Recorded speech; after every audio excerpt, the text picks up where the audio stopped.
The rumor arrived quietly, like most dangerous things do, whispered behind fans and exchanged in low voices at glittering dinners. By the time it reached him, it had already taken shape, an accusation of impropriety tied to her name, vague enough to be denied yet poisonous enough to ruin everything he had spent his life building. His political allies warned him with practiced concern. Act quickly, they said. Distance yourself. Protect your reputation before the damage becomes permanent. He listened. He always did, and in choosing to save his name, he chose to destroy her. He summoned her late that evening, standing rigid by the window as rain streaked down the glass.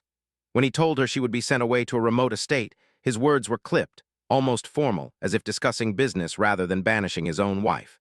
He offered no explanation, no reassurance, no defense of her innocence. He spoke only of necessity, of appearances, of what must be done. She stood very still as he spoke, her hands folded neatly before her, her face pale but composed. She did not interrupt. She did not plead. When he finished, she simply nodded, as though accepting an inconvenience rather than a sentence meant to erase her from his life. Her departure was quiet. No farewell dinners, no dramatic scenes. At dawn, she left London in a modest carriage, her possessions packed with careful restraint. The servants watched in silence, unsure whether to bow or weep. She did neither. She left behind no letters to the press, no angry denials, no tearful explanations. She vanished into obscurity with a dignity so complete it unsettled even those who believed her guilty. At first, he believed he had acted wisely. London moved on quickly, as it always did. Invitations continued to arrive. His allies praised his decisiveness. The rumor, stripped of its subject, seemed to fade, yet something unexpected began to stir beneath the surface. People noticed her absence. They wondered why a woman accused of scandal had offered no defense, why she had left without protest, why a devoted wife had been discarded so thoroughly, so efficiently. Silence, it turned out, was far more unsettling than denial. Questions began to replace whispers. If she were guilty, would she not have fought? If she were innocent, why had he not stood by her? He dismissed these murmurs at first, certain they would pass. But they grew louder, sharper, reshaping the narrative he thought he had controlled. Sympathy began to shift. Her silence, once interpreted as shame, now appeared as quiet strength. Society started to speak of her not as a woman who had fallen, but as one who had been wronged, and inevitably attention turned toward him. Why had he sent her away so swiftly? What had he feared she might say?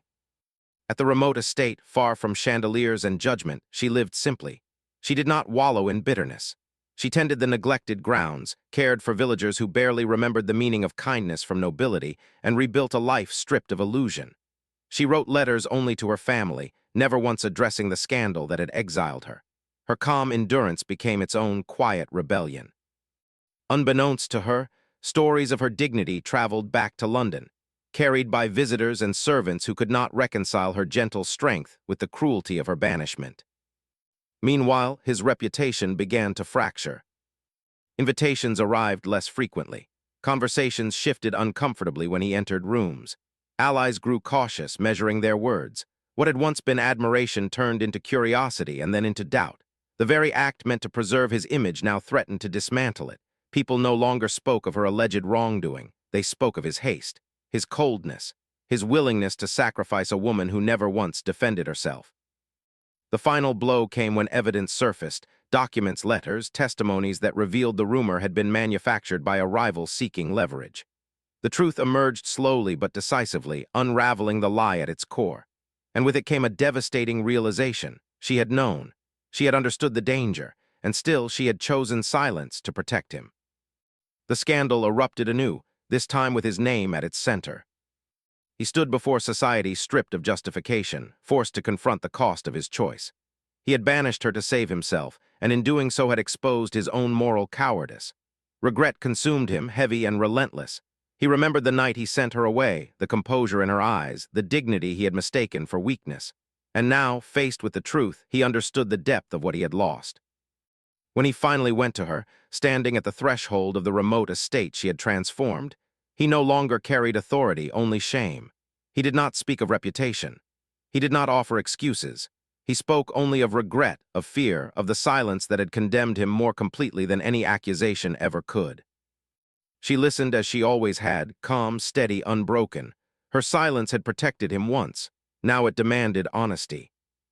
And in that moment, he learned the cruelest lesson of all. Banishing her had not erased the scandal. It had revealed it. Decision was not his alone. At least, that was how he justified it to himself. Advisors crowded his study, voices low and urgent, warning him of consequences that could not be undone. Her presence, they said, had become a liability. The rumors clinging to her name were growing louder, more dangerous, threatening to stain not only his reputation but the delicate political balance he had spent years cultivating. Remove her from public life, they urged. Send her away quietly. Let the storm pass. He listened because listening was easier than standing alone.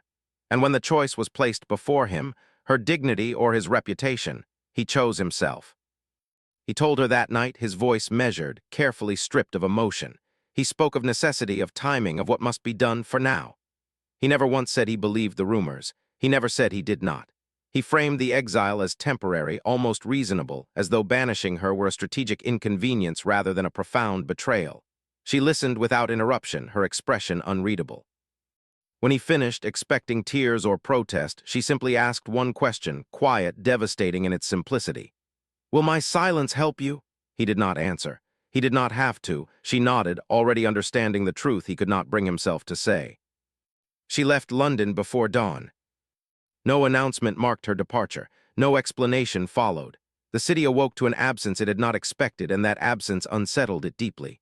A woman accused of scandal should have fought back. She should have written letters, pleaded her case, begged society for mercy. Instead, she vanished without a word, leaving behind only unanswered questions.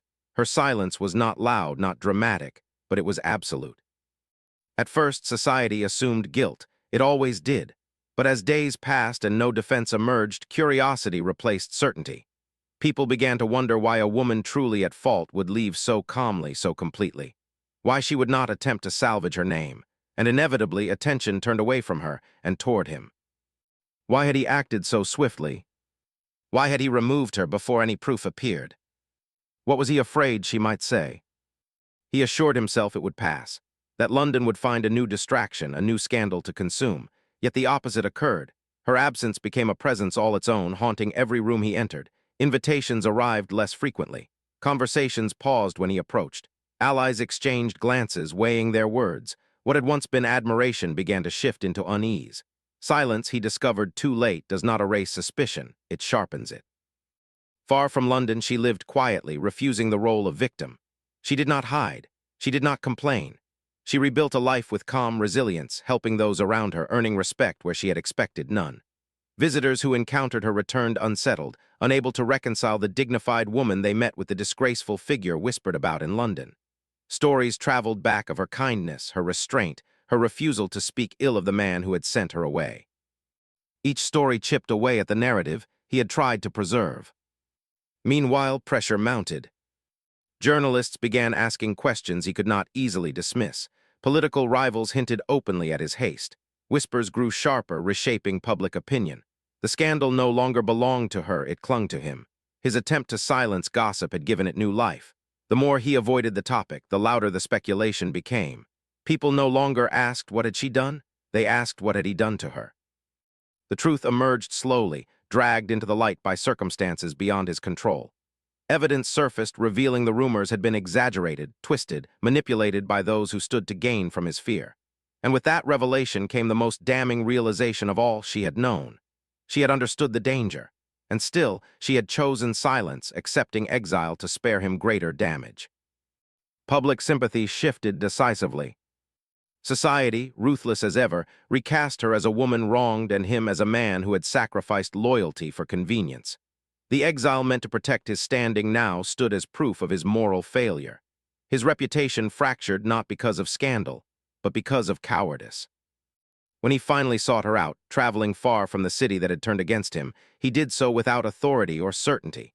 He stood before her stripped of justification, no longer able to hide behind advisors or necessity. He spoke of fear, of pressure, of regret. But above all, he acknowledged the truth he had denied from the beginning. He had banished her not because she was guilty, but because her silence was easier than his courage. She listened, composed as ever. She did not accuse. She did not condemn. Her silence, once again, spoke louder than any rebuke. And in that moment, he understood the bitter irony of his choice. He had exiled her to protect his reputation. But her silence had exposed him far more completely than any accusation ever could. The accusation was never spoken directly to her at first. It arrived instead through glances that lingered too long and invitations that suddenly stopped coming. A misplaced letter, a misunderstood meeting, a rumor stitched together from fragments and malice. By the time the truth reached her, it had already hardened into certainty within society's mind. And when it reached him, it came wrapped in fear.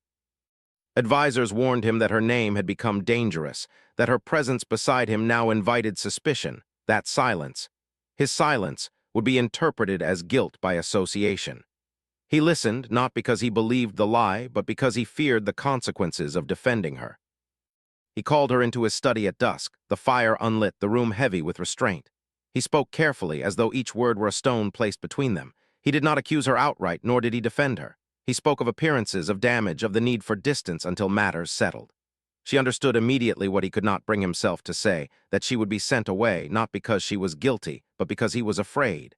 She waited for him to ask if the accusation was true. He never did. That omission wounded her more deeply than the exile itself. When she left London, she did so without explanation. No letters to the press. No appeals to influential friends. No attempt to clear her name. Society expected tears, outrage, denial. Instead, they received nothing. Her silence was complete, deliberate, and deeply unsettling. It denied them the satisfaction of certainty. And slowly, almost imperceptibly, it turned curiosity into doubt. Far from the city, she lived in isolation, not as punishment but as refuge. She accepted the smallness of her new world with quiet grace, finding purpose where she could, helping without recognition, living without spectacle. She rebuilt herself not in defiance of society, but beyond its reach. She never spoke of the accusation. She never spoke of him.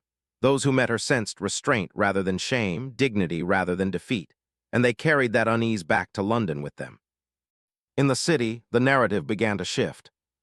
People wondered why a guilty woman would accept exile so calmly, why she would not even attempt to defend herself, why a man so eager to preserve his reputation would refuse to clarify the truth. Whispers grew sharper, turning inward, circling him. Silence, they realized, was not the absence of explanation. It was an invitation to question everything. And the more she refused to explain herself, the more society demanded answers from him. Pressure mounted. Invitations thinned. Conversations became guarded. The accusation that had once clung to her name now hovered dangerously close to his. Political rivals seized upon the uncertainty, suggesting that his haste to remove her spoke louder than any proof ever could. He began to understand, too late, that by refusing to stand beside her, he had placed himself squarely at the center of suspicion. The truth surfaced slowly, as truths often do, unearthed by patience rather than outrage. Evidence emerged that the accusation had been manufactured, the result of jealousy and ambition colliding. The lie unraveled thread by thread until nothing remained but the damage it had caused. Society turned, as it always did, eager to condemn the new villain. And this time it was not her. It was him. They spoke of his cowardice, of his silence, of the woman he had sent away without ever asking her to defend herself. Sympathy flooded toward her, fierce and undeniable. The woman who never explained herself became a symbol of dignity wronged, and the man who had chosen reputation over loyalty became the true scandal. When he finally went to her, he carried no authority with him, only regret. He found her changed, not hardened, not bitter, but steadier, stronger, rooted in a life she had built without him. He spoke of fear, of pressure, of the lie that had nearly destroyed them both. He spoke of shame, of the silence that had haunted him more relentlessly than any rumor ever could. She listened. She did not interrupt. She did not accuse. Her silence, so often misunderstood, now demanded honesty. When she finally spoke, her words were few and measured. She told him she had never explained herself because the truth does not beg to be believed, because defending herself would have required trusting a society that had already decided her fate, and because she had hoped, foolishly perhaps, that he would know her well enough to stand beside her without proof. That confession cut deeper than any condemnation. He realized then the full weight of his failure. He had banished her to protect his reputation, believing silence would bury the scandal. Instead, her silence had preserved her dignity and exposed his lack of courage. The lie had not destroyed him. His response to it had. As he stood before her, stripped of excuses, he understood the lesson written into every quiet day she had endured alone. Silence is not weakness. Silence is not guilt. And when chosen with integrity, silence becomes judgment far harsher than words. He had sent her away to protect himself. But by never explaining herself, she had revealed the truth. The warning came wrapped in politeness, as such threats often do. Advisors spoke gently, carefully choosing their words, but the message was unmistakable. She was a liability. Her presence, they said, invited suspicion. Her name had become dangerous. If he wished to preserve his influence, his seat, his alliances, his future, he would have to choose reputation or love, standing beside her or standing unchallenged before society. They assured him it was temporary, necessary, practical. And because fear is louder than loyalty, he listened. He told her the decision in the drawing room where their marriage had once felt hopeful. He did not raise his voice. He did not accuse her. He simply stated the conclusion as though it were unavoidable, as though choice had never existed at all. She would have to leave London, for a while, until things settled. He spoke of strategy, of public opinion, of how quickly a reputation could collapse. He did not speak of trust. He did not say he believed her innocent. He did not say he would miss her. She absorbed every word in silence. He waited for tears, for anger, for protest. Instead, she nodded once slowly, as if confirming something she had already known.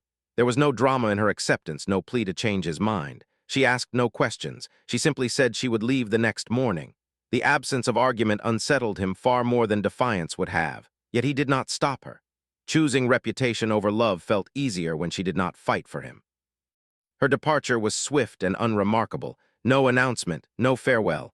By the time London awoke, she was already gone, and for a brief moment he believed he had won. The whispers softened. Invitations continued. His advisors congratulated him on acting decisively. The storm, they assured him, would pass. But something else began to take its place. People noticed how quietly she had left. They remarked on the absence of scandal in her departure. No angry letters, no public defense, no attempt to shape the narrative.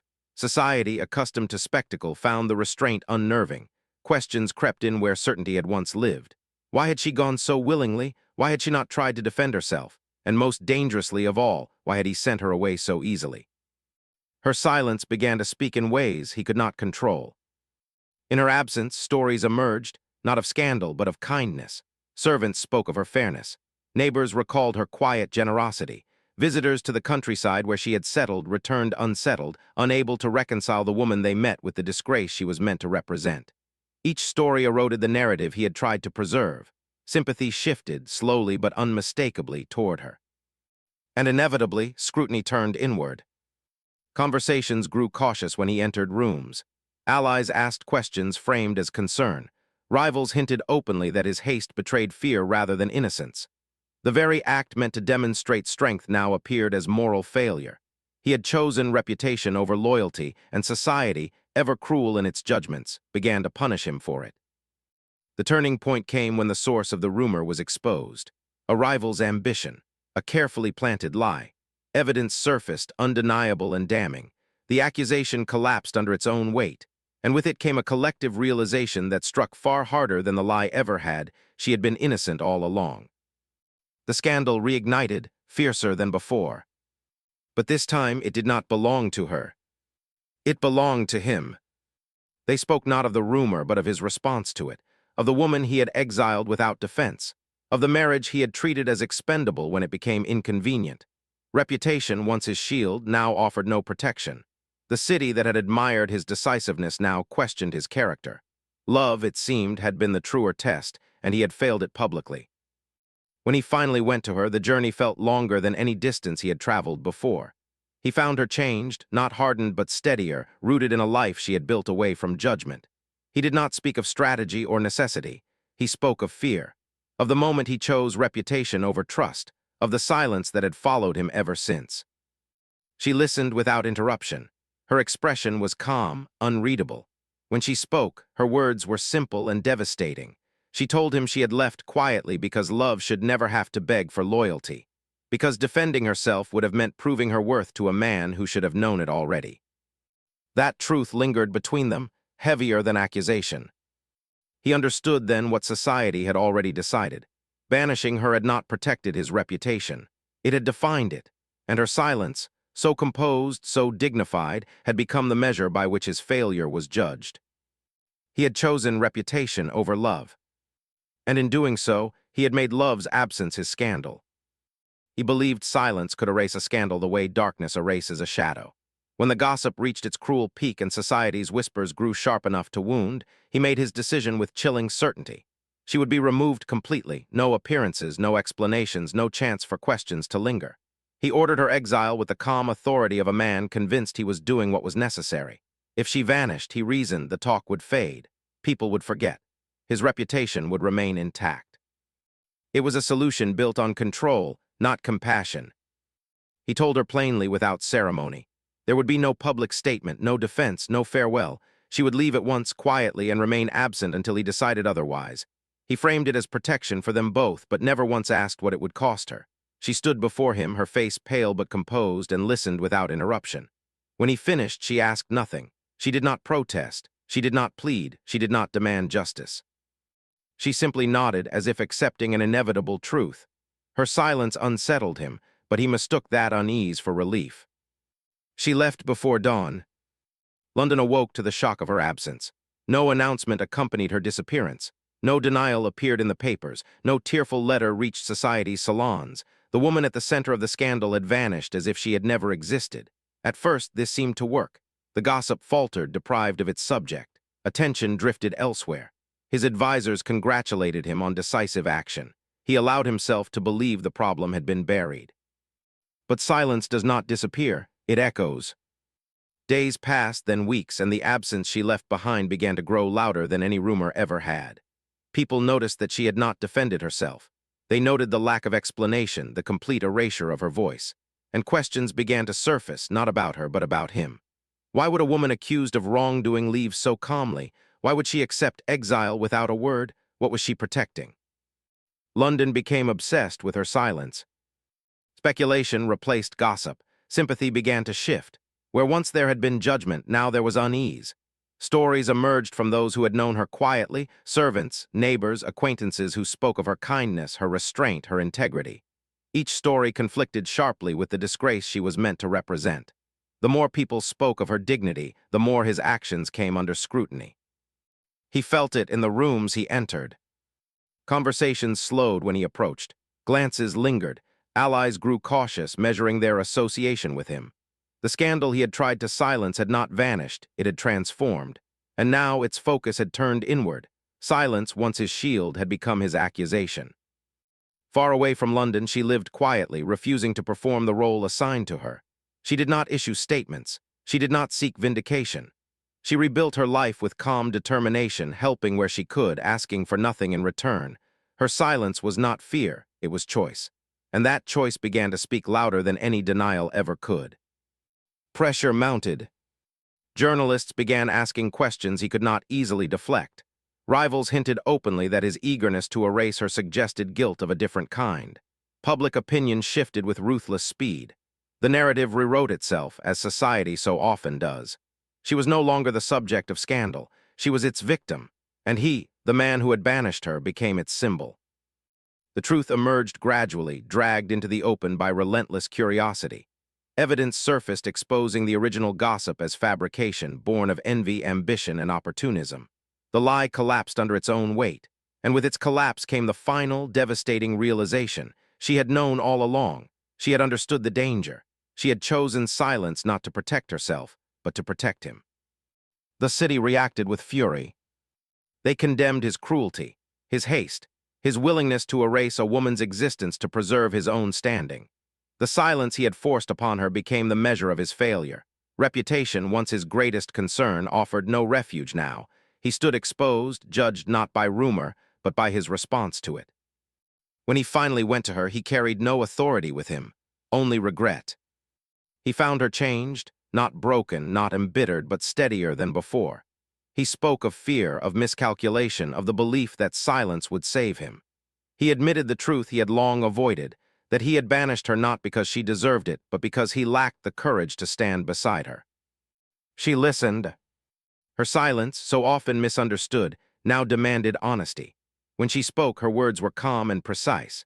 She told him that silence had been her choice, not his victory, that she had refused to speak because truth does not require performance, and because sometimes allowing the world to judge for itself reveals far more than any defense ever could. That realization struck him with crushing clarity. He had believed exile would protect his reputation.